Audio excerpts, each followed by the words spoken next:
Eu quero dar continuidade àquilo que ministrei na parte da manhã. Eu falei sobre heranças espirituais. Dei um preâmbulo, muita gente não estava aqui, mas eu sei que fica tudo gravado na internet. Então, você deve assistir a aula da manhã, na verdade, o culto da manhã, que foi uma aula sobre heranças espirituais. Falamos sobre quebra de paradigmas, falamos sobre a história de Davi, falamos como que Deus me mostrou o que havia de herança espiritual na minha família, morte de primogênitos, perda de meninos, e falei de Noé, mostrando na Bíblia que Deus visita a iniquidade dos pais nos filhos, não é dos pais nos pais. Mostrei que Cã foi quem errou, filho de Noé, mas a maldição vem a partir de Canaã, que é neto de Noé, vem a maldição, inclusive, dos cananeus da terra de Canaã. Falei que quando houve a maldição de Canaã, não havia ainda os 10 mandamentos. Deus não havia escrito ainda com o dedo dele em tábuas de pedra a lei. E é na lei que está escrito: visitarei a iniquidade dos pais nos filhos. Mas eu disse que essa lei sempre existiu em Deus. Sempre foi a base do trono de Deus. Ele não havia publicado. A publicidade da lei deu-se no Monte Sinai. Mas ela sempre existiu. E eu disse que o mundo espiritual é legal. E eu quero pegar a partir desse ponto da manhã. Falei de Noé, falei da terra de Canaã. Agora eu quero falar de Abrão. Capítulo 12 de Gênesis. Ora, disse o Senhor a Abrão: sai da tua terra, da tua parentela, da casa do teu pai, para a terra que eu te mostrarei. De ti farei uma grande nação, abençoar-te-ei e engrandecerei o teu nome, se tu uma bênção. Abençoarei os que te abençoarem, amaldiçoarei quem te amaldiçoar, em ti serão benditas todas as famílias da terra. É um pacto, é uma promessa de Deus para Abraão. A única coisa que ele precisa fazer é obedecer e ir para o lugar onde Deus determinou. E Deus promete bênção, bênção e proteção. Partiu, pois, Abraão como lhe ordenara o Senhor, versículo 4. O Senhor não sugeriu, o Senhor deu uma ordem. Partiu, pois, Abraão como lhe ordenara o Senhor. E Ló foi com ele. Tinha Abraão 75 anos quando saiu de Harã. Abraão levou consigo a Saraí, sua mulher, e a Ló, filho de seu irmão, e a todos os bens que havia adquirido, e as almas que lhe acresceram em Harã, e saíram à terra de Canaã, e lá chegaram. Então, no versículo 1, Deus chama Abraão para uma terra que Deus queria fazê-lo introduzir. Qual era essa terra? Era Canaã, era a terra que foi amaldiçoada a partir do pecado de Cã. Deus queria dar nova identidade para aquela terra, queria colocar um povo para abençoar aquela terra, acabar com a maldição daquela terra, mudar a história daquela terra. E chama Abraão, e Abraão obedece. Abraão ouviu a voz de Deus. O Senhor não apareceu, o Senhor falou com Abraão. Capítulo 12, versículo 1, disse o Senhor a Abraão, o Senhor falou. E Abraão obedeceu. E aí chega em Canaã. Quanto tempo demorou? Não sei, mas chegou. Só que Deus falou: eu vou te mostrar a terra. Deus fala: eu vou te mostrar, para você não ter qualquer tipo de confusão e não entender que a terra que eu quero te dar é a terra de Canaã.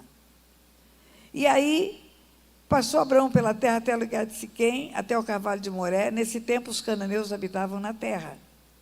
Talvez você pense assim: Abraão podia saber que era Canaã, porque os cananeus habitavam lá.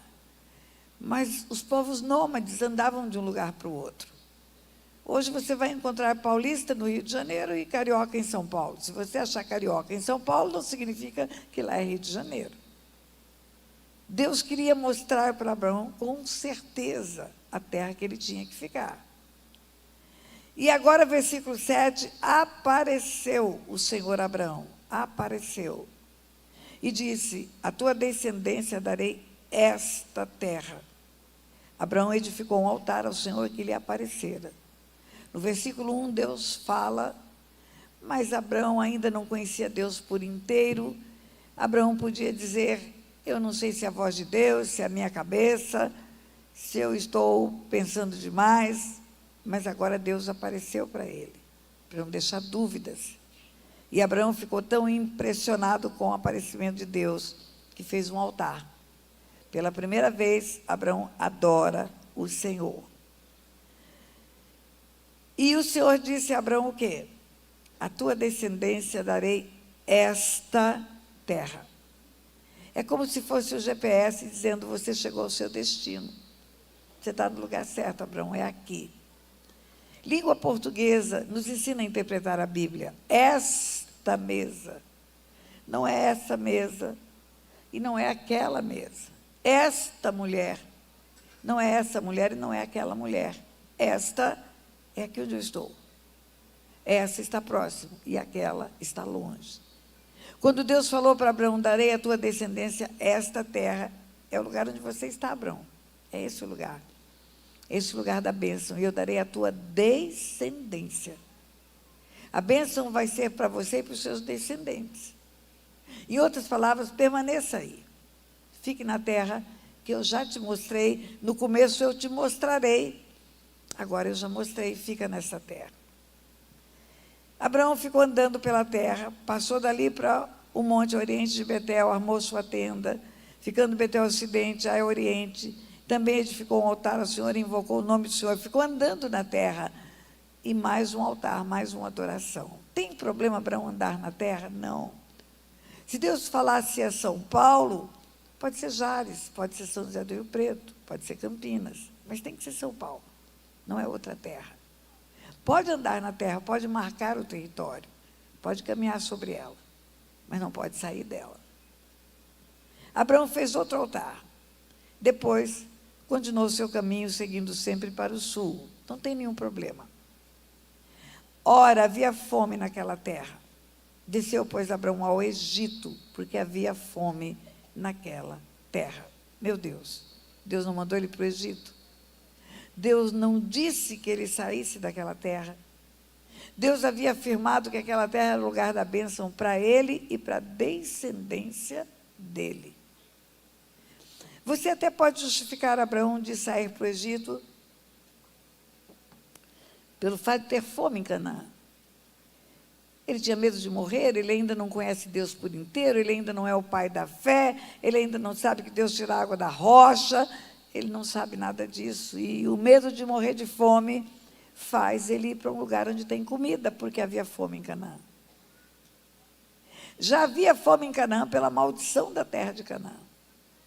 Eu falei para vocês hoje de manhã que as maldições se manifestam em coisas que acontecem na terra, não é na eternidade. A fome pode ser decorrência da falta de colheita, e a falta de colheita pela falta da chuva, porque isso é maldição. E Abraão foi para uma terra maldita, mas para ele marcar com a bênção aquela terra, para ele ser um instrumento de Deus para abençoar aquela terra. Ele não entendeu. Quando ele sai de Canaã, ou quase ao sair de Canaã, versículo 11, quando ele estava prestes a entrar no Egito, disse a Sarai, sua mulher: ora, bem sei que és mulher de formosa beleza. E acontecerá que quando os egípcios te virem, dirão: é a mulher dele, e me matarão, deixando-te com vida. E vão me tratar bem por amor a você. Como é essa conversa? Abraão chega para sua esposa, Sarai, e fala: você é linda, nós vamos entrar numa terra que chama Egito, e quando os egípcios te virem, eles vão desejar você, e vão querer levar você como mulher, e se souber que você tem marido, vão me matar. Então vamos combinar o seguinte, vamos dizer que eu sou teu irmão, e aí eles vão me tratar bem, achando que eu sou o cunhado, vão te levar de qualquer maneira, mas eu vou ficar vivo. Essa é a conversa. Olha bem, quando estava prestes a entrar no Egito, disse a Sarai, sua mulher: bem sei que és mulher formosa à vista, acontecerá que quando os egípcios te virem, dirão: é a mulher dele, me matarão, mas te deixarão com vida. Então peço-te que diga que é minha irmã, para que por tua causa me trate bem, e me conserve a vida. Trocando em miúdos, a combinação de Abraão com Saraí, sua mulher, não importa que eles te levem, importa que eu fique vivo. Não importa que eles te tomem para mulher, importa que eu fique vivo. Que conversa é essa? Deus não havia prometido uma descendência para ele, então ele não iria morrer.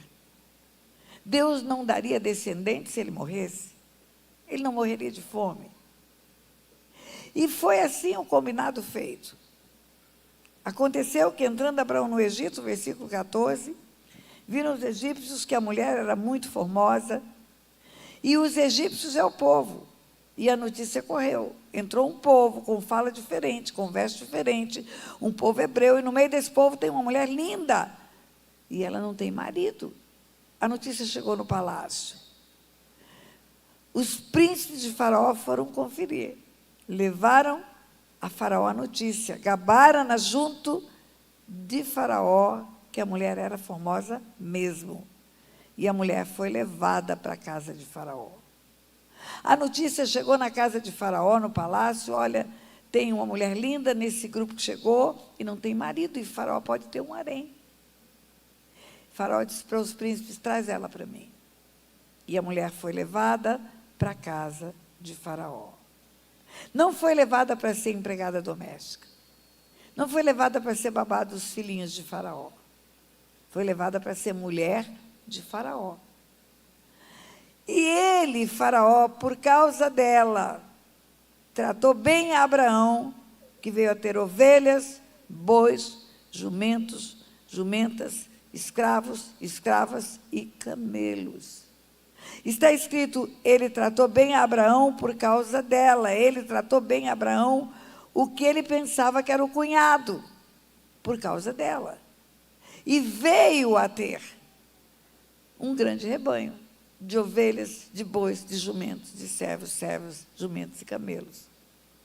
Língua portuguesa, veio a ter? Não tinha. Passou a ter, porque ela estava como mulher de Faraó. E Faraó tratando bem Abraão como um cunhado que merecia o melhor. O que aconteceu? Deus não deixou essa história prosseguir. Versículo 17. Feriu, porém, o Senhor a Faraó e a sua casa com grandes pragas, por causa de Saraí, mulher de Abraão. Feriu o Senhor a Faraó e a sua casa, casa que é família. Faraó, suas mulheres, seus filhos começaram a ter enfermidades. Grandes pragas. Imagine um Covid só na casa de Faraó. O vizinho da direita não tem Covid, o da esquerda não tem, o da frente não tem, o de trás não tem. Não é como aconteceu no Egito, não foi como aconteceu as pragas no Egito, que todo o Egito foi assolado. Agora é a casa de Faraó, é só o lugar onde ele habita. E Faraó não é bobo. Faraó pensou: tem alguma coisa errada dentro da minha casa. Tem alguma coisa errada aqui dentro. Por isso meus filhos estão doentes, por isso eu estou doente, por isso minhas mulheres estão doentes. E Faraó tinha os seus feiticeiros, os seus magos. Certamente ele pede aos seus feiticeiros para consultar os deuses deles, que na verdade eram demônios, para saber o que estava acontecendo dentro da casa. E consultaram certamente, responderam certamente para Faraó: essa mulher que você está com ela tem marido. Ele não é irmão dela, ele é marido dela. E aí ele chama Abraão. Versículo 18, então chamou Faraó a Abraão e disse: o que é isso que me fizeste? Por que não me disseste que ela era tua mulher? E por que disseste: é minha irmã, de forma que eu a tomei para ser minha mulher? Você não me disse que era sua mulher, você disse que era sua irmã. Por isso eu a tomei para ser minha mulher. Agora pega a tua mulher e vai embora. Toma a tua mulher e vai-te, e vaza. E Faraó deu ordens aos seus guardas a respeito dele, para acompanharem ele, para ter certeza que ele vai sair do Egito, que ele vai voltar para Canaã. Presta atenção. Quando Abraão combinou com Saraí essa mentira, ele disse: se ele descobre que você tem marido, vão me matar. Então vamos dizer que você é minha irmã, para eles me conservarem vivo por amor a ti. Quando o faraó descobriu, ele matou Abrão? Não. Ele mandou Abrão embora com Saraí. Ele veio a ter, por causa da mentira de ser cunhado, veio a ter um grande rebanho. Faraó falou: deixa o que você adquiriu aqui no Egito, vai embora só com o que você tinha. Fez isso? Não. Muitas vezes eu perguntei para Deus se o caráter de Faraó era melhor que o de Abraão. Ou se Abraão estava com muito medo do Deus, Faraó com muito medo do Deus de Abraão, porque o Deus de Abraão estava colocando praga na casa dele. Vai que eu toco nesse homem e o Deus dele me destrói, então eu vou deixar ele embora com tudo que ele adquiriu. Vou entregar a mulher dele de volta, e ele vai embora, e eu vou ficar livre dessa história aqui no Egito. Eu creio que foi essa a opção de Faraó. E quando você vai para o capítulo seguinte, subiu, pois, Abraão do Egito para o Neguebe, volta, levando sua mulher e tudo que tinha, e Ló estava com ele. Era Abraão muito rico, em gado, em prata e ouro. Na sua jornada subiu do Neguebe para Betel, até o lugar onde outrora estava a sua tenda, até o lugar do altar que dantes havia feito, e ali, e só ali, e apenas ali, Abraão invocou o nome do Senhor. Então, durante todo o tempo da mentira, do enriquecimento com fraude, ele se esqueceu de Deus. Ali, só ali, quando o faraó enxota ele levanta um altar de novo e se lembra de Deus. Quanto tempo você acha que Abraão ficou no Egito, se dando bem com a mentira? Quanto tempo você acha que Saraí ficou como mulher de Faraó? Não sei. Os estudiosos da cronologia bíblica se contradizem. Uns dizem que foram 6 anos, outros dizem que foram 2 anos, outros dizem que foram 12 anos. A Bíblia não fala que havia acabado a fome em Canaã, por isso Faraó disse: olha, eu vou-me embora, acabou a fome na terra que eu vivia nela. Não. Abraão saiu porque foi mandado embora. Foi enxotado. Eu não sei quanto tempo ele ficou, mas tem uma indagação que eu faço para avaliar o tempo que ficou. Quanto tempo demora para um homem com pecuária, com rebanhos, com gado, com ovelha, com camelo, ficar milionário? Porque muito rico na Bíblia é milionário. Ficar milionário num tempo que não tem inseminação artificial, não tem confinamento, é um animal, acasala com outro animal, gera uma cria, aquela cria fica adulta, acasala com outro, outra fica adulta, para criar um grande rebanho e ficar milionário. Quanto tempo demora? Os pecuaristas dizem que muitos anos, pelo menos 20 anos. Todo esse tempo, Abraão se deu bem no Egito. Não foi Abraão que falou: vou-me embora. Ele foi enxotado. Ele tinha uma promessa de bênção de descendência. Ele entregou o ventre da sua mulher para o Egito. Aí você entende por que Deus deixou Saraí estéril. Senão ela ia parir um bando de egípcio. Porque aquele povo tem 11 filhos, 12 filhos, 13 filhos. Aí você entende por que Saraí, depois de tudo, fala para Abraão: deita com a escrava egípcia. Quando nasce Ismael, já que você me entregou para o Egito, agora faz um filho numa egípcia. O que eu quero te dizer é que Deus não muda os seus planos nem quando nós fazemos as encrencas e estragamos o plano dele. No capítulo 15 do mesmo livro de Gênesis, Deus aparece a Abraão de novo, faz a promessa de novo, e Abraão levanta um altar ao Senhor. Uma novilha de 3 anos, uma cabra, um carneiro, uma rola, um pombinho, ofereceu o sacrifício. Versículo 13 de Gênesis 15. Então disse o Senhor a Abraão, agora, depois de tudo, disse o Senhor a Abraão: sabe com certeza, que a tua descendência será peregrina em terra alheia, e será reduzida à escravidão, e será afligida por 400 anos. Eu julgarei a nação que ela tem que servir. Depois sairão com grandes riquezas. Língua portuguesa. Com certeza, a tua descendência vai ser escrava.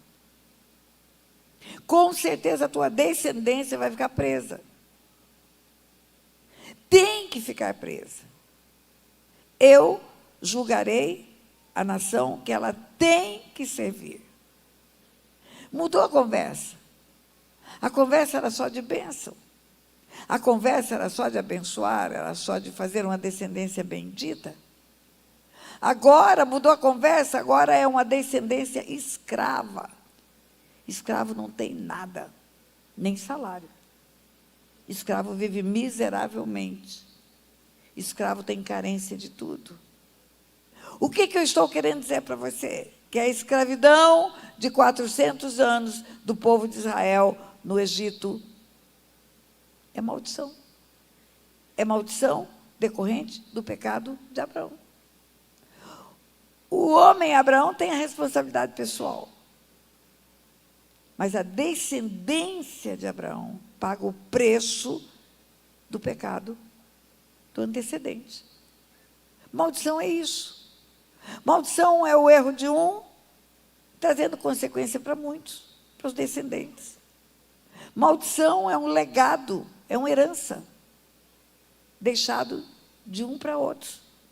Uma geração faz o que é errado, e um legado maldito vem para outra geração. Os escravos não são responsáveis, responsável é Abraão. Mas os escravos sofreram a consequência do pecado de Abraão. Quando se fala de herança espiritual, queridos, eu quero que você entenda que o herdeiro, ele não precisa fazer nada ou deixar de fazer nada para ele ser herdeiro. Aqui tem um juiz, nós convidamos ele para estar aqui conosco. Ele estava na hora do almoço, eu não sei se ele veio, mas se ele veio, ele confirma para você o que eu estou te falando. Ele está aqui, então eu vou te falar como juíza. Um homem junta um patrimônio correto, com retidão, plantou uma rocinha de milho, Deus abençoou esse homem, ele ficou próspero, ele é o maior exportador de grãos do Brasil, e ele tem 2 filhos que são muito, mas muito ruins. Ele tem 2 filhos que não valem um tostão furado. Tem 2 filhos que se drogam, que vivem na balada, que nunca trabalharam, nunca ajudou o pai a fazer nada. E esse homem constrói esse patrimônio pelo trabalho dele, pela dignidade dele. Quando ele morre, esse patrimônio se torna uma herança para os filhos. Quem herda o patrimônio desse homem de bem? Os filhos. Mas eles não ajudaram o pai a construir o patrimônio. Eles não trabalharam. Mas você não herda por fazer ou deixar de fazer nada. Você herda por ser filho, só isso. Sois filhos, logo sois herdeiros. Eu falei hoje de manhã para você. Vira o jogo. O homem é um bandido, traficante de armas, traficante de drogas, faz lavagem de dinheiro, compra bens, compra terra, compra apartamento, tem 2 filhos santos, meninos de Deus. 2 filhos que nunca aprovaram o que o pai fazia de errado. Mas o pai conseguia fazer ludibriar a lei, fazer tudo errado, e ele constrói um big de um patrimônio. E quando ele morre, quem herda o patrimônio dele? Quem? Os filhos. Os filhos. Sois filhos, logo sois herdeiros. Herança não decorre de fazer ou deixar de fazer nada. Herança decorre da legitimidade de ser filho, só isso. É exatamente assim no mundo espiritual. Os pecados praticados pelos nossos antepassados afrontam o reino de Deus. A desobediência à palavra de Deus gera um legado para gerações futuras. Visitarei a iniquidade dos pais nos filhos, até a 3ª e 4ª geração. E aí vemos a consequência geracional da transgressão às leis de Deus pelos antepassados. Havia uma mulher no estado de Tocantins, essa mulher estava muito doente, muito doente. Essa mulher tinha uma falência renal gravíssima, vivendo de hemodiálise 14 anos. Ela estava viva porque ela tinha muito dinheiro e ela comprou uma máquina de hemodiálise, fazia ela mesma porque ela era médica, ela fez um catéter e ela mesma enfiava a cânula no catéter de noite para filtrar o sangue dela. E estava morrendo. Você não urina uma vez por dia só. Urina várias vezes por dia, o seu sangue é filtrado pelo teu rim. E aquela mulher, uma vez por dia à noite, fazia filtragem e ia acumulando toxinas no sangue, porque não urinava, não podia beber água. Quem não urina não pode beber água. E não filtrava o sangue. E essa mulher procurou ajuda. E eu fui fazer análise da história dessa mulher, porque os médicos não conseguiam ajudar essa mulher. Ela ia em fila de transplante, arrumava pessoas para fazerem a doação dos rins, de um rim, claro. No dia que ia fazer a cirurgia do transplante, alguma coisa dava errada. Ou adoecia a doadora, ou adoecia ela. E já 3 tentativas de transplante frustradas. O tratamento, ela morando em Palmas, o tratamento era na cidade de São Paulo. O médico que acompanhou tudo vivia em São Paulo. E aí, ela ia para São Paulo para fazer o transplante, dava tudo errado. Quando eu conheci essa mulher, ela estava nesse ponto.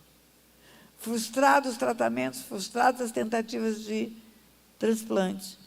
Ela disse para mim: doutora Tânia, eu acho que Deus quer me levar. Eu falei: eu não acredito nisso. Você é jovem, você tem 2 filhinhas. Deus não ia te dar 2 filhinhas para tirar a mãe dessas meninas. Tem alguma coisa no mundo espiritual, porque doença que não aparece em radiografia, ultrassonografia, tomografia, tudo que é FIA, é uma doença espiritual, não é física. E o que é espiritual tem que ser tratado espiritualmente. Aí eu fui conversar com ela, fui perguntar se ela tinha praticado aborto. Porque quando você pratica aborto, você derrama sangue dentro de você. Os seres espirituais da maldade, os demônios, eles se alimentam de sangue na encruzilhada, quando você mata bode, galinha preta e oferta para eles o sangue. E eles vêm beber o sangue dentro do corpo de uma mulher, quando ela mata uma criança. E ela não mata uma criança, ela mata gerações. Rebeca estava grávida de gêmeos, e gêmeos aperta tudo dentro da gente, são 2 crianças, ela chora diante de Deus, e Deus fala para ela: tem 2 nações no teu ventre. Deus não fala: tem 2 meninos. Deus não fala: tem gêmeos. Deus não fala: tem Esaú e Jacó. Deus fala: tem 2 nações no seu ventre. Se Rebeca aborta Jacó, ela aborta toda a nação de Israel. Você aborta o filho, o neto, bisneto, tataraneto, e todos vão deixar de existir. E você aborta planos de Deus. Uma pessoa vem ao mundo porque há um projeto de Deus para ela cumprir naquela geração. Quando Deus me chama à existência, tinha um projeto para mim que eu estou cumprindo. Se minha mãe tivesse me abortado, não nasceriam meus 2 filhos, não nasceriam meus 7 netos, meus 3 bisnetos, o 4º bisneto está chegando agora, daqui a uma semana. Abortaria todo mundo. Então é sangue de gerações. E porque aborta e tem sangue de gerações derramado, e sangue é uma moeda espiritual e é invisível. Quando Deus chega para Caim e fala: onde está Abel, teu irmão? E Caim fala: eu acaso sou responsável pelo meu irmão? Deus fala para Caim: és agora, pois, maldito por sobre a terra, cuja boca se abriu para receber das tuas mãos o sangue do teu irmão. O sangue do teu irmão clama da terra a mim. Como o sangue clama da terra? Como esse sangue clama? Se o sangue cai na terra e vem a chuva e esse sangue vai embora e a terra absorve, não, o sangue não desaparece, o sangue fica no mundo espiritual. O sangue é uma moeda espiritual. O sangue de Jesus compra povos de todas as raças, tribos e nações. E poderia ter havido um aborto antes do nascimento dela. A mãe abortada e ela ter sido gerada no ventre onde houve aborto. Porque crianças geradas no ventre onde houve aborto, elas podem ter doenças graves, deformidade, doenças raras. que os médicos não conseguem identificar, porque já são tocadas dentro do ventre pelos espíritos de morte que estavam lá dentro do ventre. E a primeira pergunta que eu fiz para aquela mulher: você fez aborto? Não, pastor, eu sou contra. Eu tenho 2 menininhas que eu amo muito. Não foi uma moça promíscua, casou virgem, tudo certinho. Aí eu disse para ela: então, pode ser uma herança espiritual. Pode ser uma visitação da iniquidade dos pais nos filhos. Indiquei os vídeos meus de heranças espirituais. Junta a sua família, assiste esses vídeos. E assim foi. E não existe coincidência no mundo espiritual, é a articulação de um Deus que tem um papel de fazer todas as coisas perfeitas. Eu estava em São Paulo e ela me liga para contar que a família estava reunida para fazer a confissão dos pecados geracionais, que a família entendeu que o pecado dos antepassados podia trazer a enfermidade dela. E eu estava em São Paulo, eu tinha ido fazer um visto para ir pregar em Luanda, e eu disse para ela: eu estou em São Paulo. Ela: onde a senhora está? Rua tal, no consulado de Luanda. Ela falou: fica a 2 quadras da minha casa, pastora. Vem aqui, nos ajuda nessa oração. E eu fui. Cheguei lá, a família estava toda reunida, todo mundo em volta da mesa, uma mesa enorme, uma família rica, aquelas mesas que cabem 12 pessoas. Os filhos, nora, genro, neto, todo mundo lá. Família de crente, todo mundo na igreja, filhos pastores. Só o vovô dela tinha morrido cedo, morte prematura, mas a vovó estava viva, 90 e tantos anos. E eu sentei numa cadeira dessa, era uma cadeira de escritório, porque todas as cadeiras da casa estavam ocupadas. E quando eu perguntei: vocês ouviram os vídeos sobre heranças espirituais? Sim, ouvimos. Naquele tempo eu ainda precisava fazer mapeamento para identificar a herança pelos sintomas. Hoje eu identifico a herança, não preciso fazer mapeamento. Pelos sintomas eu sei que a pessoa tem uma herança de promiscuidade, uma herança de vício, uma herança de roubo, de furto, de apropriação indébita, uma herança de promiscuidade, eu sei, pelo fruto que está sendo produzido. Naquele tempo eu não sabia. E eu falei: e vocês alguém tem alguma coisa para dizer que pode ajudar a doutora Andréia? E, para surpresa da família, aquela vovozinha de 90 anos, mais de 90 anos, levanta a mão e fala: eu sei qual é a causa. E todo mundo olhou para a vovó.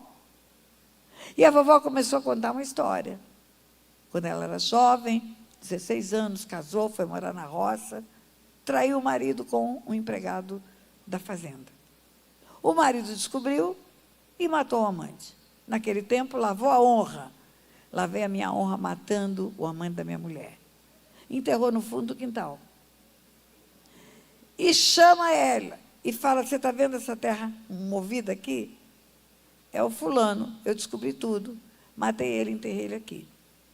Agora você tem 2 opções. Você cala a boca, não conta que eu fiz isso, eu não conto que você me traiu, e nós vamos viver junto o resto da vida, tudo de bem. Ou você conta e eu vou preso, vai vir a polícia, vai achar o corpo, eu vou preso, eu não vou negar, mas um dia eu vou sair. Eu sou réu primário, serei réu primário, não tenho antecedente de crime, vou ficar muito bonzinho na cadeia para ter liberdade condicional rapidinho, redução da pena. E quando eu sair, sabe o que eu vou fazer? Eu vou matar você e vou enterrar neste lugar. A outra opção é você ficar quietinha. É claro que ela ficou quieta. E o tempo passou e eles se converteram ao Senhor. Eles conheceram Jesus. Eles tiveram filhos, netos, bisnetos, pastores, filhos pastores. À medida que a vovó ia contando essa história, a família foi ficando de boca aberta. Eu só empurrei a cadeira de rodinha e ficava olhando para as pessoas. Um irmão, um filho dela se levanta, fala: mamãe, você não precisa falar isso, isso é coisa do passado, sua vida já mudou, você hoje tem Jesus na sua vida, isso já acabou, está enterrado, sepultado essa história. Ela falava: eu preciso falar. A filha levanta e fala: mamãe, você não precisa se envergonhar diante da gente. Isso já foi entregue na cruz, Jesus já perdoou o teu pecado, você é nova criatura. Ela falou: eu preciso falar, eu entendi pelos vídeos da doutora Tânia, que eu preciso trazer para a luz aquilo que está encoberto. Resumo, fizemos a oração. A família reconhece esse pecado dos antepassados, o adultério, o homicídio, reconhece, renuncia à herança decorrente do pecado dos antepassados. O pecado é deles, mas a herança é de filho, neto, bisneto, tataraneto. Visitarei a iniquidade dos pais nos filhos, até a terceira e quarta geração, está na lei. E oramos, e eu fui embora. Não passou um mês, doutora Andréia me liga, em choro de alegria: pastora Tânia, eu urinei pela primeira vez em 14 anos. O meu rim voltou a funcionar. A minha doença foi embora. A minha enfermidade acabou. A morte foi embora. Eu vou viver para criar minhas filhas. Eu sabia sobre herança espiritual. Tanto eu sabia que eu ensinei ela a ensinar a família. Eu sabia que há uma visitação de iniquidade dos pais nos filhos. Que filhos adoecem de doenças graves por causa de pecados dos pais. Que existe morte prematura por causa de derramamento de sangue numa família. Tudo isso eu sabia.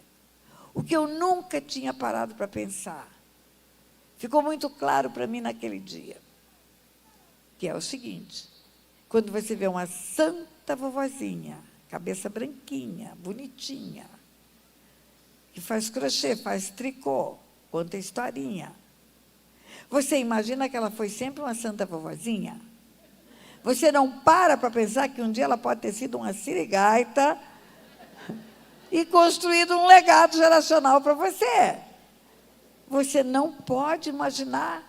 Ela é uma pessoa hoje, mas ela não foi sempre essa pessoa. Aí eu entendi a importância de falar sobre esse assunto. A importância de desafiar as pessoas a tirarem o que está em oculto e trazer para a luz. Porque a confissão de pecados daquela vovozinha corajosa, realmente mudada, transformada, mulher de Deus, libertou toda a família dela. Quando você nega a existência de herança espiritual, você está negando a possibilidade de seus descendentes ficarem livres disso. Você está negando a possibilidade de seus descendentes romperem com essas heranças malignas. E eu quero contar para você que eu escolhi 3 personagens que são referências para mim na Bíblia. Eu escolhi Davi, eu falei hoje de manhã dele. Se você não ouviu, vá procurar na internet, está gravada o culto da manhã. Eu escolhi Noé. Davi, um homem segundo o coração de Deus, o rei de Israel, o salmista de Israel. Eu escolhi Noé, um homem que no meio de uma geração que Deus ia exterminar, foi diferenciado, separado pela integridade. Eu escolhi Abraão, amigo de Deus, pai da fé, que Deus chama para começar nova geração do seu povo, para ocupar em Canaã o lugar de maldição e trazer bênção. E esses 3 personagens bíblicos, homens marcados por serem diferenciados, eles tiveram que ver a aplicação da lei de Deus nele, de visitar a iniquidade dos pais nos filhos. Eles não ficaram livres da aplicação dessa lei. Deus não aliviou para eles, porque eles são especiais. Por que você acha que vai aliviar para mim e para você? Por que você acha que não vai aplicar essa lei de visitar a iniquidade dos pais nos filhos em nós? Você acha que nós vamos ficar livres dessa herança espiritual? Não. Deus ensina sobre esse assunto para você ficar livre disso. A nossa geração tem a cruz. Na cruz Jesus fez-se maldito por nós. E podemos ir à cruz, trocar as nossas maldições por bênçãos, mas é o único lugar onde podemos fazer isso. É o único lugar onde podemos fazer a mudança da história da família. E a partir de então, queridos, eu estou contando de um caso do começo do meu ministério. A partir de então, eu tenho apregoado que a herança espiritual existe, que crianças estão morrendo por causa dos pecados dos pais, que Famílias inteiras estão sendo degradadas na promiscuidade por causa dos pecados dos pais.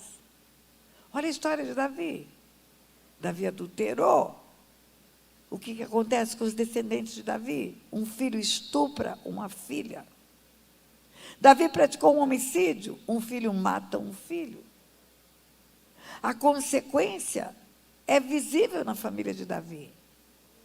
O cativeiro dos descendentes de Abraão está aqui para você saber. Abraão enriquece ilicitamente, constrói um big patrimônio, fica muito rico com mentira, com engano. O fruto plantado é o fruto colhido.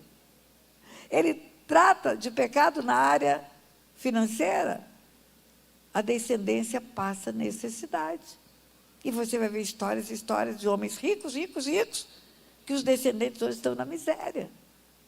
Sabe Deus como essa riqueza foi adquirida? Sabe Deus como que o patrimônio foi construído?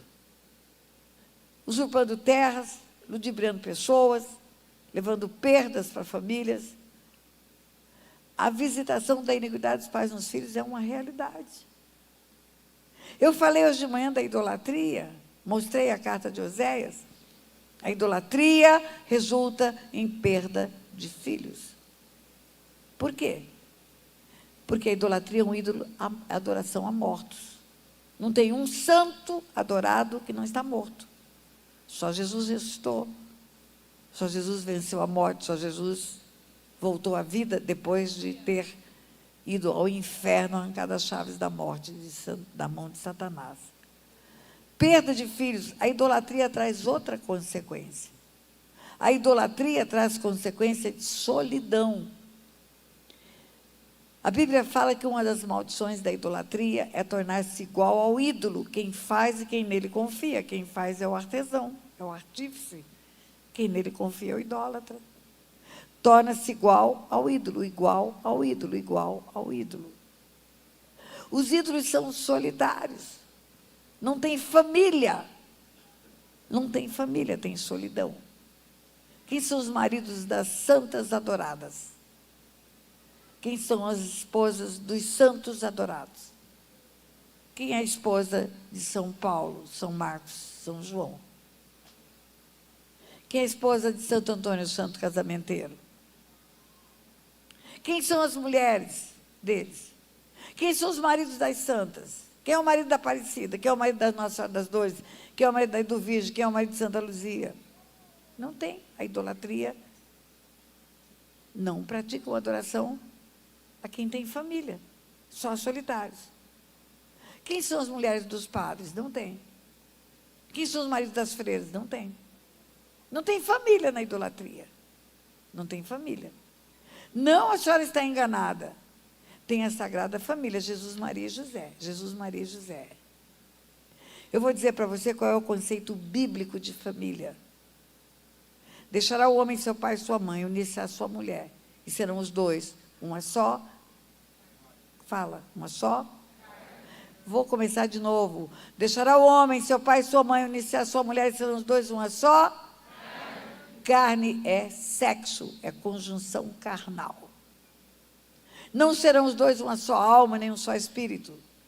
É uma só carne. Quando Deus formou a mulher dentro do homem, separou os dois, transformou ela na mulher, e aí ele fala como profeta: deixará o homem seu pai e sua mãe, unir-se à sua mulher, e serão os dois uma só carne. É profecia sobre casamento. Ele não sabe o que é pai e mãe. Adão não sabe o que é pai e mãe.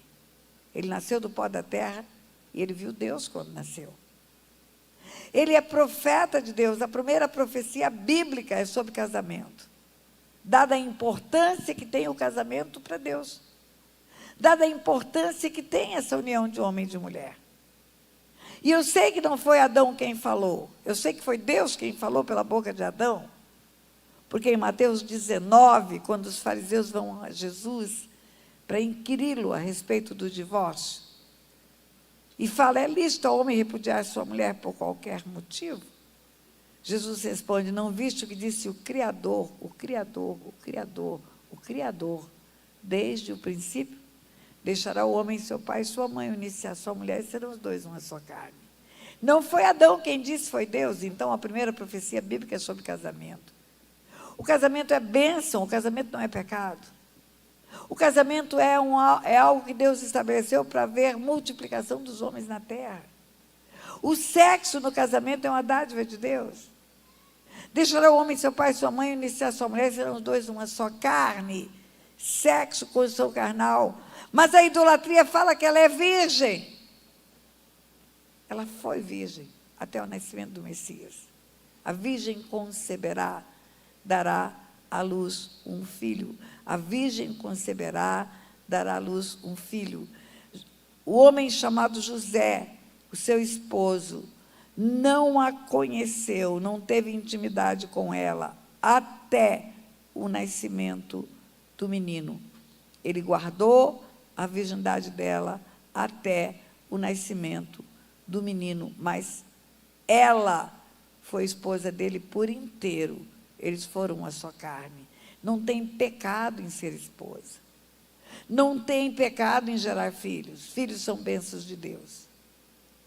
A Bíblia é clara que Jesus teve irmãos. Está escrito na Bíblia. Irmãos de sangue. Irmãos, filho de José e filho de Maria. Tem algum pecado nisso? Não. Mas a idolatria mente. Não mostra essa verdade. E se Maria é virgem, não tem casamento na idolatria, mas ela não é. Ela foi até o nascimento de Jesus.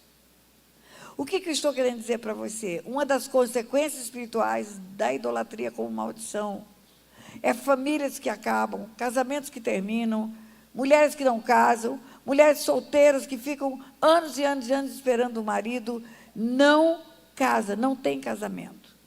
Tem homens que se aproximam e querem fazer sexo, mas não querem casar, não querem uma aliança de casamento.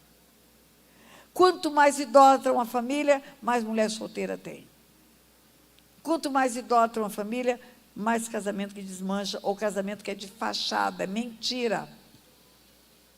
A mulher dorme numa cama e o marido na outra. Eles não têm conjunção carnal. E o que eu quero dizer para você é que tudo isso é consequência da idolatria. E tem consequências terríveis da idolatria. Talvez você não saiba, mas eu fiz um evento em Porto Seguro. Porto Seguro é o útero da nação brasileira e é o útero da idolatria. Lá foi rezada a primeira missa. Quando eu fui fazer esse evento em Porto Seguro, eu caí fundo no estudo da idolatria. Quando foi que o Brasil foi descoberto? 1500. Quando foi que aconteceu a Reforma Protestante? 1517. Mas a Reforma Protestante, o clímax da Reforma Protestante, as teses de Lutero, foi 1517. Mas houve um movimento reformista. Assim como o abolicionismo, houve um movimento abolicionista. A Lei Áurea foi assinada depois de anos de movimento. Houve um movimento reformista, mostrando que a idolatria era um horror para o povo, mostrando que era mentira, mostrando que Deus não quer que ninguém adore objetos. A Reforma Protestante na Europa, país do primeiro mundo, Suíça, Inglaterra, Alemanha, tudo país desenvolvido, estava em movimento da Reforma Protestante. O Brasil estava sendo descoberto. O governador-geral, que veio para cá, faz uma carta para o rei de Portugal, que como a Reforma Protestante já estava em andamento na Europa, era preciso correr para implantar a idolatria no Brasil, chamada Contra-Reforma.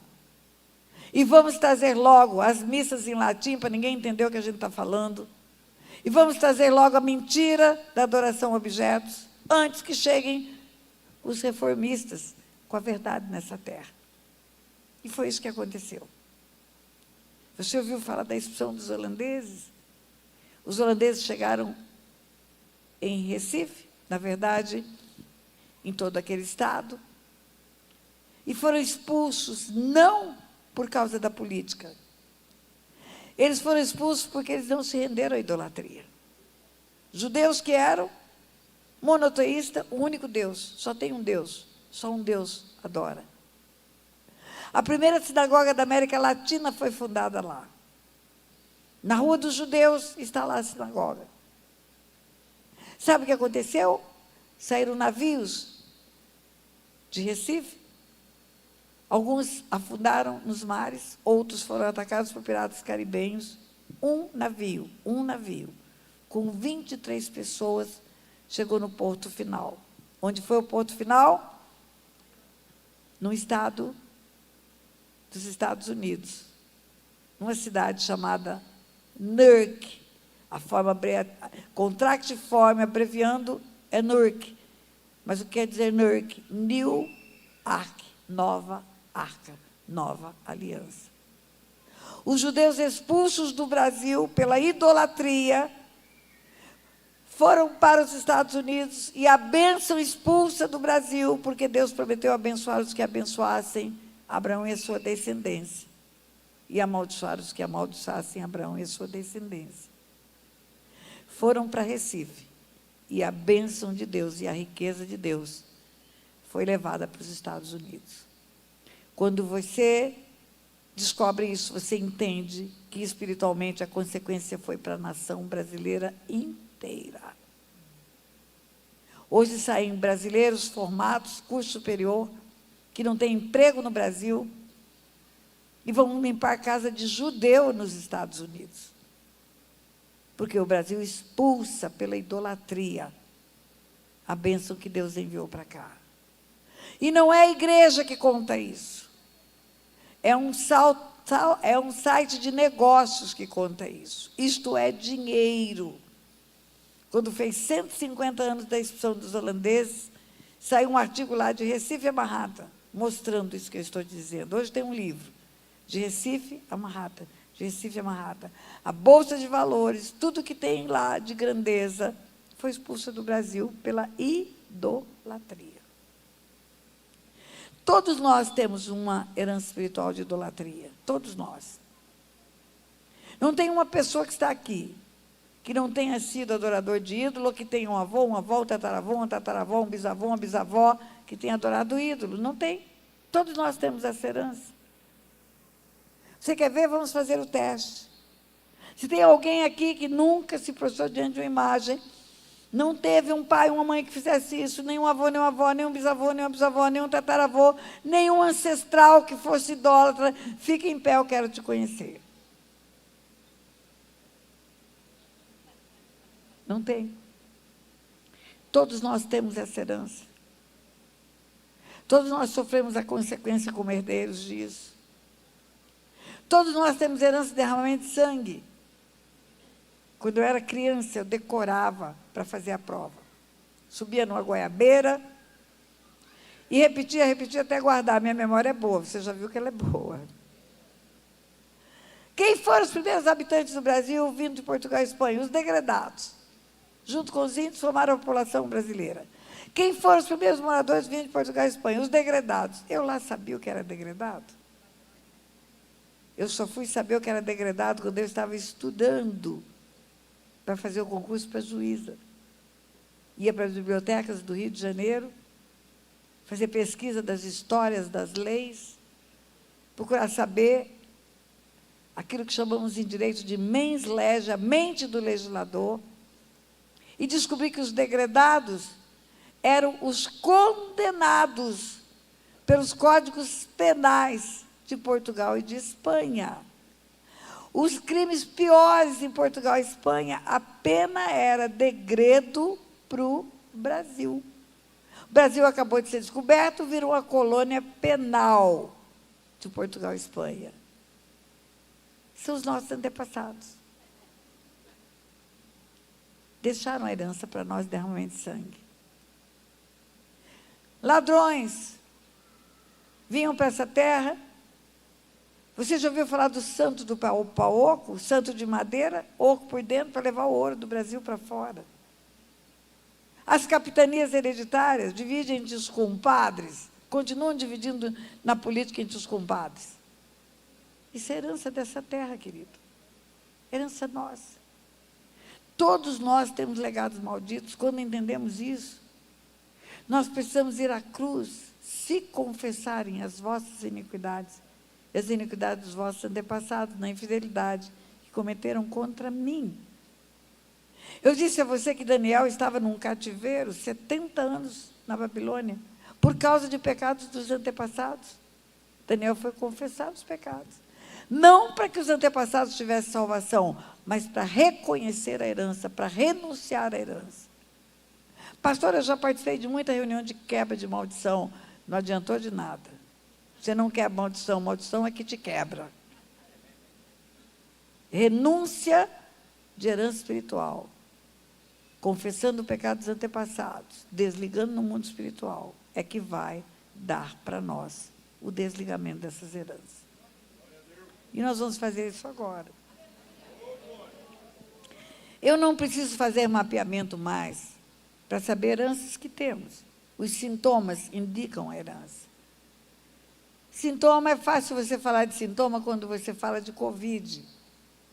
Falta de ar, falta de paladar, falta de olfato, febre, dificuldade respiratória, são sintomas de Covid. O Covid é um vírus que se instala no sistema imunológico, mas os sintomas são visíveis.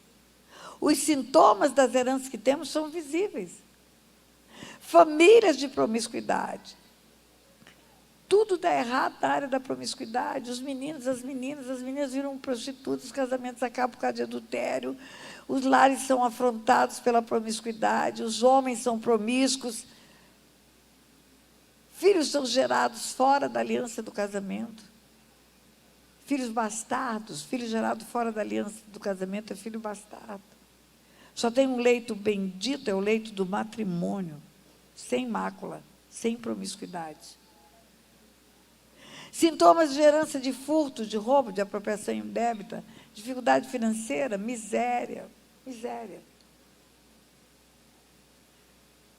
Os antepassados ficaram ricos, fazendo tudo errado com o dinheiro, e agora os descendentes passam necessidade.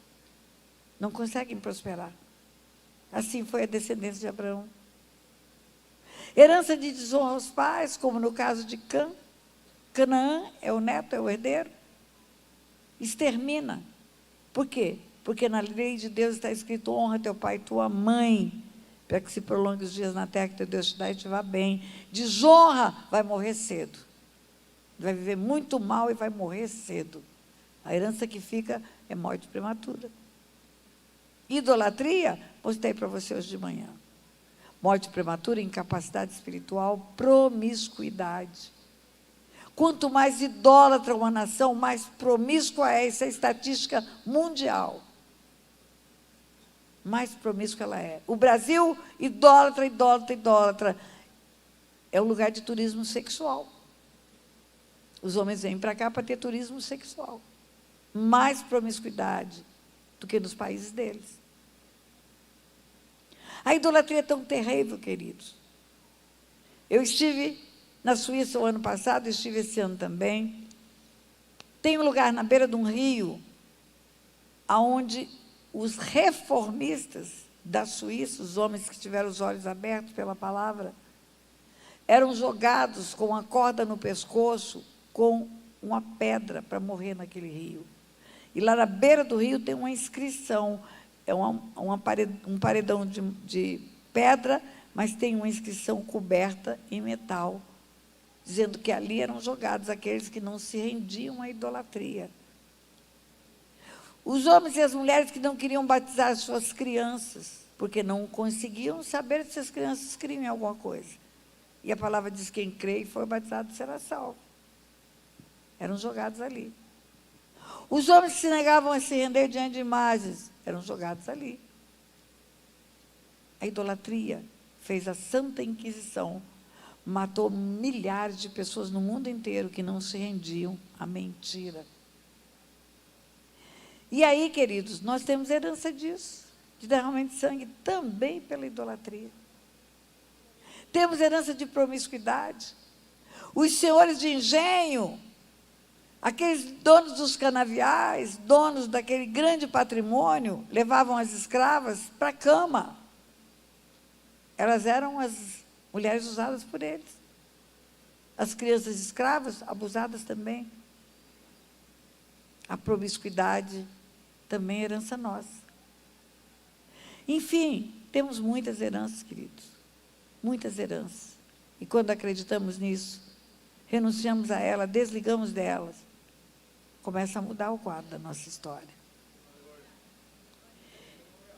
Quando eu fizer a oração aqui, que vai ser agora, você pode pensar assim: eu não sei se eu tenho herança de roubo, de furto. Eu vou orar essa oração que a senhora vai fazer.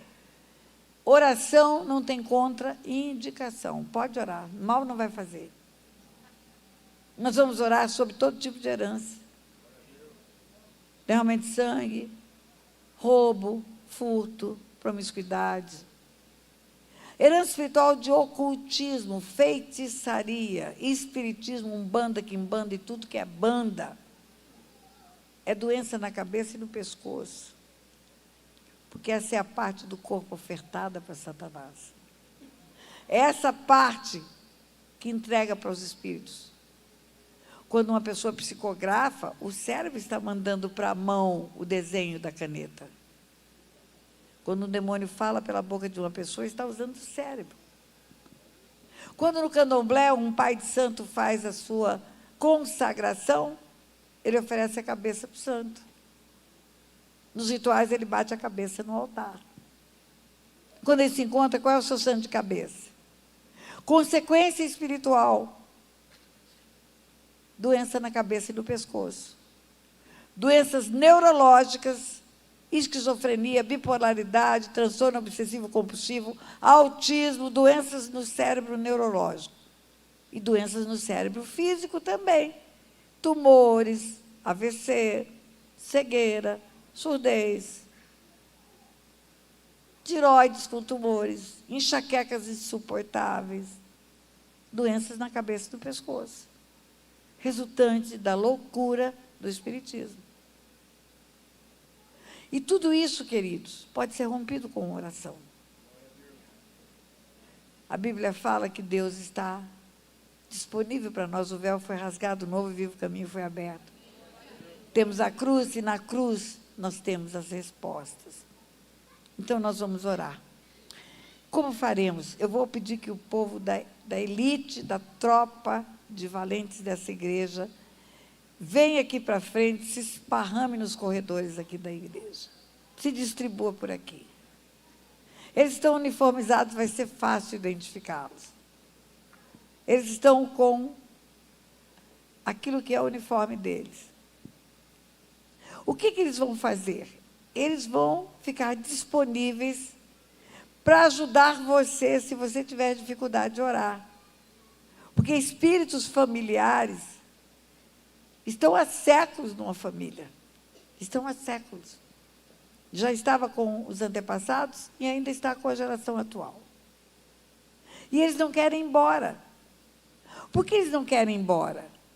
Porque a palavra de Deus diz que quando um espírito sai de um homem, vai para lugares áridos e desertos e volta. Então, no mundo espiritual, tem um lugar especial de suplício para eles. Eles estão num lugar confortável, que é um corpo humano, e eles vão para o lugar árido e deserto, e, em consequência disso, não ficam bem. Aí eles querem voltar para aquela pessoa, para aquela casa ou para aquela família. E se ele volta, ele traz mais 7 piores do que ele, e o estado da pessoa fica pior. Quando a pessoa vem para a libertação e não quer mudar de vida, eu falo, é melhor você ficar com um demôniozinho só do que uma quadrilha de demônio com você. Fica com o seu demônio de estimação, não vou expulsar, não. Só vou mandar embora se você quiser mudar de vida. Então, nós vamos fazer uma oração, tem que ser você com a sua boca. Eu falei para você hoje de manhã que se uma pessoa entra com uma petição de renúncia ao direito de herança, numa ação de jurisdição voluntária, o juiz quer ouvir ele falar que ele renuncia à herança. Ele precisa falar. É você que precisa falar.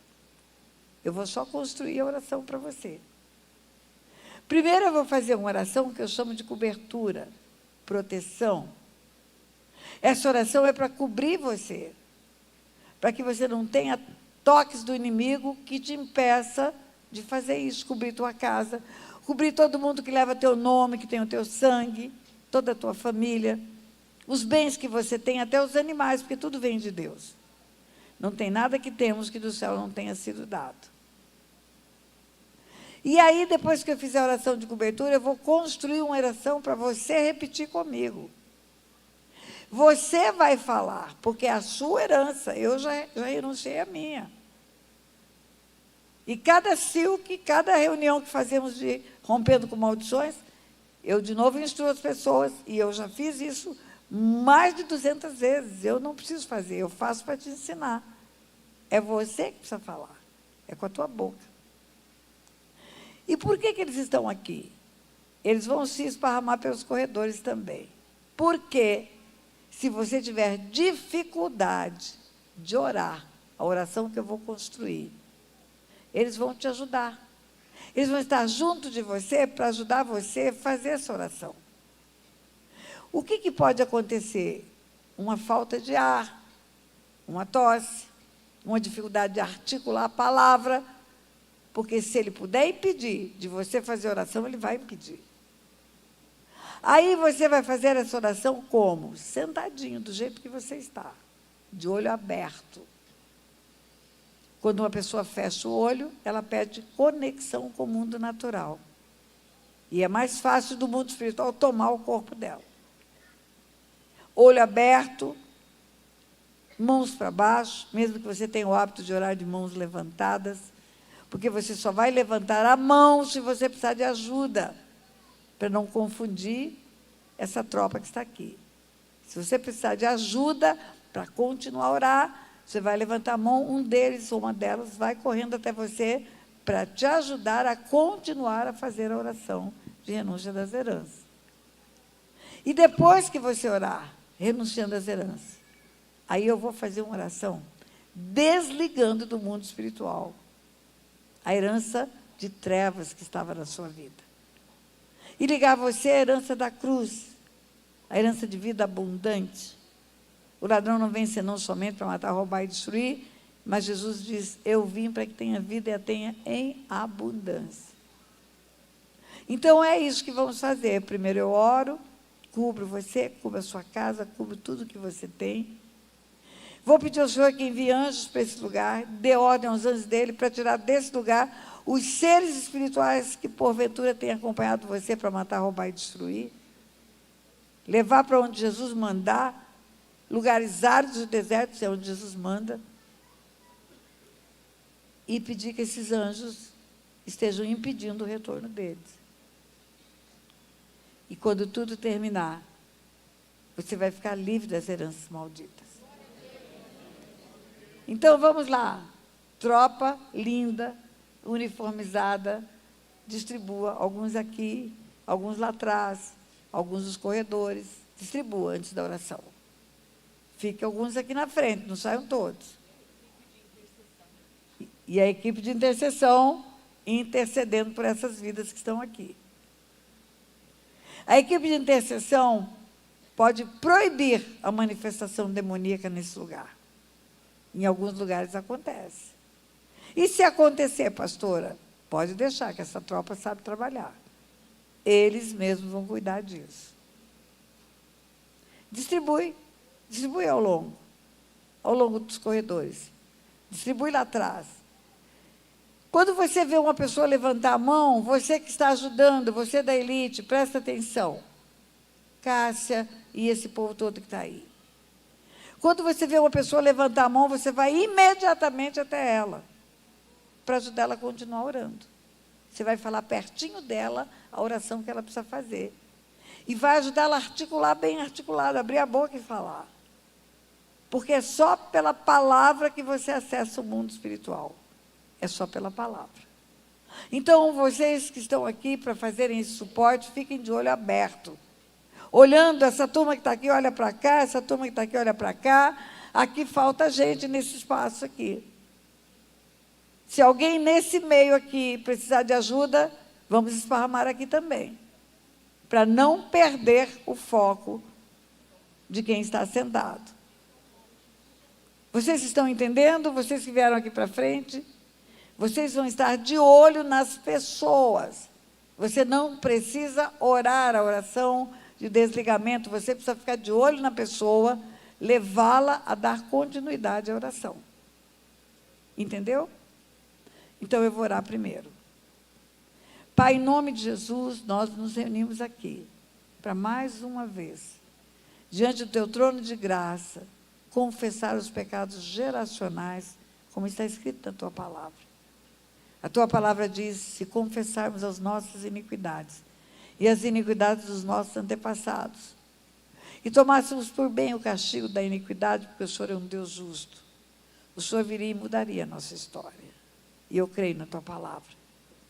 Como Daniel, nós estamos aqui confessando os pecados geracionais. E pedimos ao Senhor que nos dê o teu favor, dê ordem aos teus anjos a nosso respeito, não apenas para trabalharem aqui nesse ambiente, onde essas pessoas vão fazer a oração de renúncia, mas que os anjos estejam trabalhando nos lares deles, tudo que leva o nome deles, tudo que tem o sangue deles, tudo que se refere a eles, tudo seja guardado, coberto, escondido no teu esconderijo. Invisível aos olhos do maligno, guarda tudo que temos, até os animais que o Senhor nos deu. Que nada possa ser tocado pelo inimigo. E aqui neste lugar destaca anjos para tirarem daqui os espíritos familiares que porventura têm acompanhado pessoas que aqui estão. Levarem amarrados, acorrentados, sem força, sem poder de retorno, para onde Jesus mandar. Em nome de Jesus é que oramos. Amém. Agora você vai fazer oração comigo. Diga, Senhor meu Deus e meu Pai, eu confesso os pecados de idolatria dos meus antepassados. Na tua lei está escrito, não farás para ti imagem de escultura, não as adorarás, não lhes darás culto. E eles fizeram isso. Mais que isso, consagraram os filhos aos santos, deram nomes dos santos aos filhos. Tudo isso é abominação ao Senhor. E por isso eu reconheço que foi construída uma herança maligna para a minha vida e para os meus descendentes. Mas eu renuncio a ela. E na autoridade que há no nome de Jesus, eu ordeno que os espíritos familiares que vieram com essa herança saiam agora da minha vida, pelo poder que há no nome de Jesus. Diga, eu os proíbo de agirem na vida dos meus descendentes, em nome de Jesus. Diga, da mesma forma, eu reconheço os pecados de roubo, de furto, de negócio ilícito, de apropriação indébita, de fraude, praticados pelos meus antepassados. A tua palavra diz, não furtarás. E ainda está escrito que o Senhor odeia a iniquidade do roubo.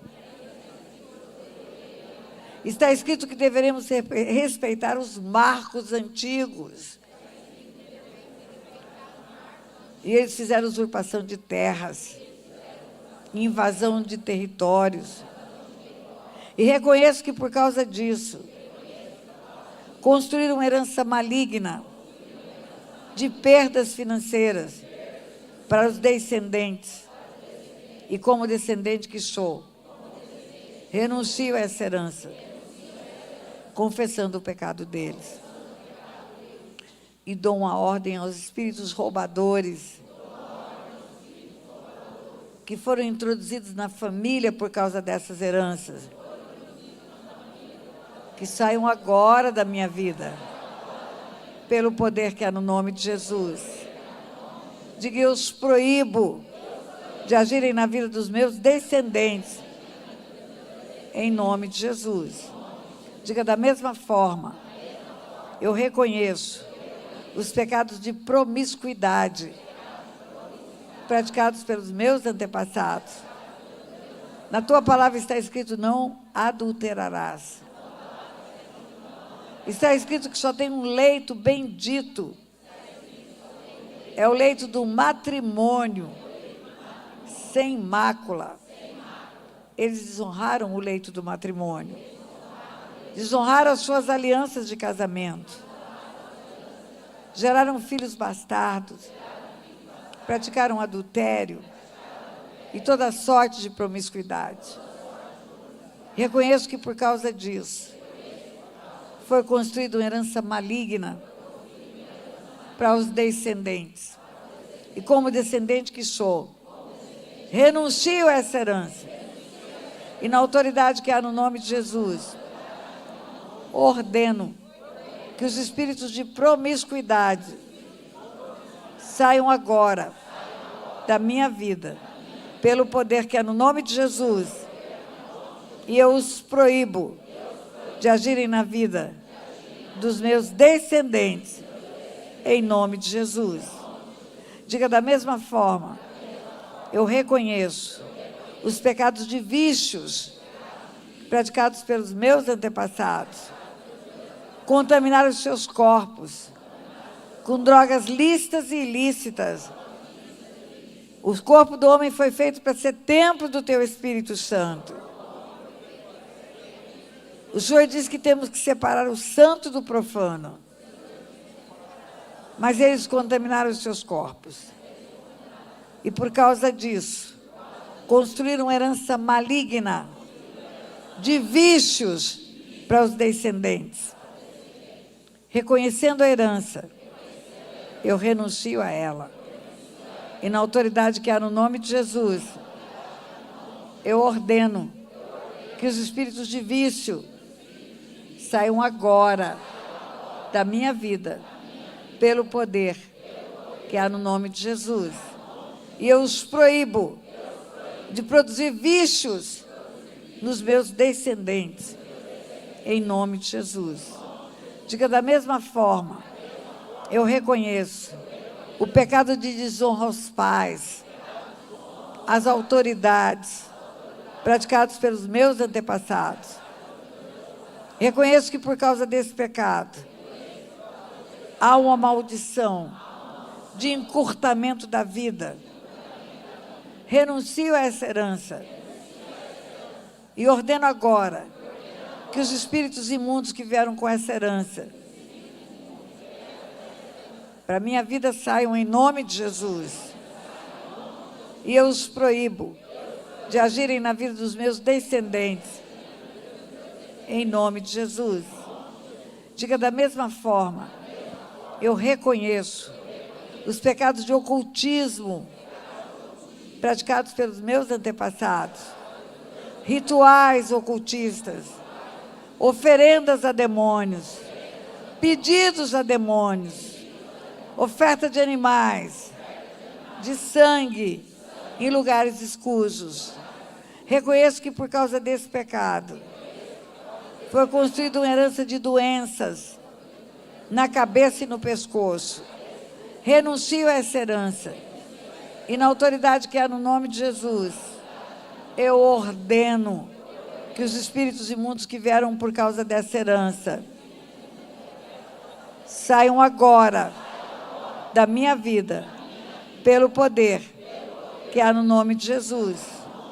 Diga, eu os proíbo de agirem na vida dos meus descendentes, em nome de Jesus. E diga da mesma forma, eu reconheço os pecados de derramamento de sangue praticados pelos meus antepassados, homicídios, abortos, maus tratos de escravos, violência doméstica, envenenamento de pessoas, e reconhecendo esse pecado deles, reconheço a herança, mas renuncio a ela. E na autoridade que há no nome de Jesus, eu ordeno que os espíritos de morte e de enfermidades que vieram para a minha vida por causa dessas heranças saiam agora, pelo poder que há no nome de Jesus. Diga, eu os proíbo de agirem na vida dos meus descendentes, em nome de Jesus. Amém. Agora eu vou orar. Pai, a tua palavra diz que a igreja tem a chave do reino dos céus para ligar e desligar. Coisas espirituais podem ser ligadas e desligadas. As heranças que essas pessoas renunciaram aqui agora, eu desligo espiritualmente no mundo espiritual. Desligo toda essa herança, declarando o fim dessas heranças na vida dessas pessoas. E ligo a vida delas à herança da cruz. A herança do que conquista o teu Filho Jesus para nós, vida e vida em abundância. A herança que promete bênçãos sem medidas para nós. Desligo as heranças de perdas, desligo as heranças de morte, desligo as heranças de promiscuidade, desligo as heranças de doenças mentais, desligo as heranças de construção de mal nessa terra e ligo a herança da cruz de bênção que o Senhor estabeleceu. E na autoridade que há no nome de Jesus eu ordeno que os espíritos imundos que vieram para essas famílias por causa dessas heranças saiam sem poder de retorno, para onde Jesus mandar sejam levados, em nome de Jesus. Você pode dizer um amém bem forte? É.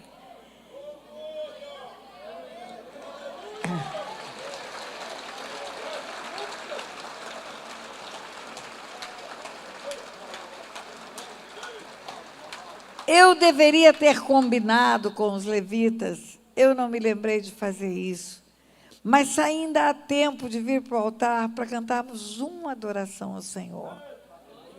Uma adoração ao Senhor, porque quando não é tempo de guerra, é tempo de festa no arraial de Deus.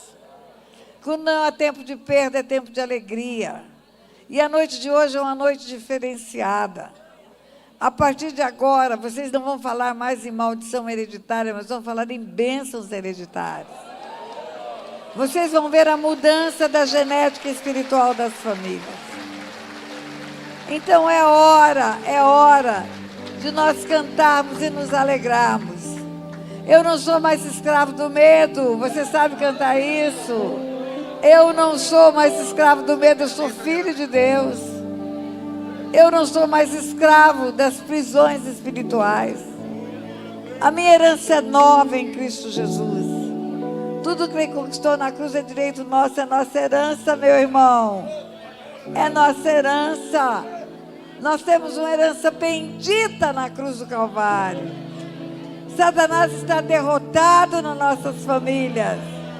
Satanás perdeu o lugar nas nossas casas. A prosperidade virá sobre vocês. A saúde que vocês estão buscando acontecerá. Os casamentos vão acontecer. As mulheres solteiras vão ser encontradas por homens de Deus. E os homens de Deus vão encontrar mulheres virtuosas. E vão estabelecer famílias benditas na terra. Porque é isso que está escrito em Isaías 61. Edificarão cidades antigamente assoladas, arruinadas, destruídas de geração em geração. E serão chamados famílias benditas do Senhor. Os seus filhos serão benditos. A sua vida será de longevidade para tomar nos braços os filhos. E os filhos dos filhos, como está prometido na palavra. Vocês vão ter tantas riquezas que vocês vão entesourar para os filhos e para os filhos dos filhos. Vocês vão gerar heranças financeiras para os filhos. Eu profetizo isso a partir de agora, em nome de Jesus.